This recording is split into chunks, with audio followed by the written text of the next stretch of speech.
में छपड़ा आ रहा है। आप मुझे बता दीजिए इसमें से एक भी राज्य सरकार की भूमिका हो। अगर छपड़ा का बाईपास बन रहा है जो पुराना 6 लेन 800 करोड़ रुपया वो एनएचएआई द्वारा, आज जो रिविलगंज से बिशनपुरा का सड़क बन रहा है वो सीआरएफ से बन रहा है। आज अगर छपड़ा में आप देखें, और बिहार का भी स्वरूप ऐसा ही है, सिटी गैस डिस्ट्रीब्यूशन रिविलगंज से बिशनपुरा जो बाईपास सड़क बन रहा है उसमें भाजपा के सांसद राजीव प्रताप पूरी करेंगे, उनके प्रयास है सड़क का जो है। अब देखिए, जनप्रतिनिधि हैं तो सब लोग समस्या लिखता है, लेकिन आप तो इतना जान रहे हैं कि बिहार सरकार कैबिनेट से उसको पास करके उसका स्वीकृति किया है, तो इससे ज्यादा क्या बोल सकते हैं। आप राज्य भर में अगर किसी सड़क पर जाते हैं और जो बिहार सरकार का दावा है कि हम 3 घंटे में किसी मुख्यालय में पहुंच जाते हैं, तो वो सड़क राज्य सरकार की नहीं है। वो सभी सड़कें राष्ट्रीय उच्च पथ है जो भारत सरकार ने बनाया है।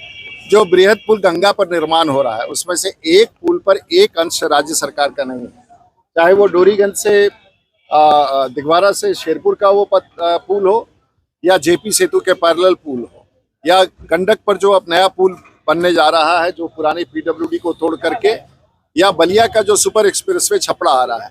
आप मुझे बता दीजिए इसमें से एक भी राज्य सरकार की भूमिका हो। अगर छपड़ा का बाईपास बन रहा है जो पुराना 6 लेन 800 करोड़ रुपया वो एनएचएआई द्वारा, आज जो रिविलगंज से बिशनपुरा का सड़क बन रहा है वो सीआरएफ से बन रहा है। आज अगर छपड़ा में आप देखें, और बिहार का भी स्वरूप ऐसा ही है, सिटी गैस डिस्ट्रीब्यूशन से गांव-गांव में गैस पहुंच रहा है जो बिहार में गांव में किसी गांव में देश में नहीं पहुंचा जो यहाँ पहुंच रहा है। बिजली की बड़ी योजना, चाहे आरडीएसएस स्कीम हो जो भारत सरकार की है, जिसमें 400 करोड़ रुपया हर गांव का खंभा ठीक करना, तार ठीक करना, ट्रांसफार्मर बदलना, ट्रांसफार्मर बढ़ाना, ये सूची बहुत लंबी है। इसलिए राज्य सरकार का कहना है कि वो कर रही है। अगर राज्य सरकार हमारे पास होती और केंद्र सरकार का जिस तरह समर्थन है, तो बिहार आज देश का सबसे गरीब राज्य नहीं होता।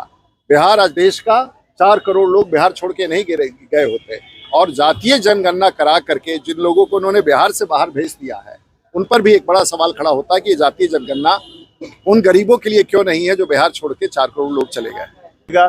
तो डोरीगंज से रिविलगंज हम लोग मेरीन ड्राइव के तर्ज पर जो पटना में है, उस तर्ज पर हम लोग नदी किनारे नया सड़क निकाल रहे हैं, जिससे शहर में जो जाम होता है उससे निजात मिलेगा। फिर हम लोग परसा जो शहर है उसका बाईपास निकाल रहे हैं।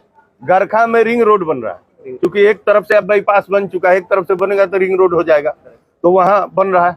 अब नौर बाजार के लिए बाईपास बन रहा है। छपरा मरहौरा पथ जो अनुमंडल से मुख्यालय को जोड़ती है उसका चौड़ीकरण हो रहा है। आपको छपरा से मसरक 70 घाट जो रोड है उसका भी 10 फीट चौड़ीकरण हो रहा है। तो ये सारी चीजें अभी 1 साल के अंदर, अभी इसुआपुर में स्टेडियम, अभी पन्नापुर में स्टेडियम, गरखा में स्टेडियम, ये 3 स्टेडियम का तो टेंडर भी हो चुका, निविदा भी हो चुका। बाकी बचे जो इस प्रखंड में, जिला में जो स्टेडियम है, उनको भी हम लोग इस महीने 2 महीने के अंदर में करा देंगे। और दूसरा, जहां तक बात है, तो मेडिकल कॉलेज की भी हम लोग उम्मीद करते हैं कि अगले साल के शुरुआत में छपरा जिले के लोगों को मेडिकल कॉलेज का भी सुविधा उपलब्ध हो जाएगा। तो इन सब सारे चीजों पर सरकार लगातार काम कर रही है। अब बात करेंगे तो बहुत सारा ग्रामीण सड़क की सड़कें हैं, पुलें हैं, उन सब चीजों को भी हम लोगों ने, उसका नाम लेंगे तो लगभग 2-4 घंटा लग जाएगा। तो सारे काम हम लोगों ने किए हैं, और आगे चल के अभी 799 करोड़ रुपए के लागत से छपरा में पावर ग्रिड का भी स्थापना होना है। क्योंकि जो हमारा रसूलपुर में पावर ग्रिड है, बाढ़ जब आता है तो हमारा पावर ग्रिड फेल हो जाता है, वो थोड़ा जल जमाव इलाका में बन गया। तो उसको भी देखते हुए यहाँ पर एक बड़ा पावर ग्रिड 799 करोड़ रुपया की लागत से कैबिनेट से प्रस्ताव पारित होकर यहाँ पर पास करा दिया गया है। तो इन सब चीजों पर नजर रखा जा रहा है।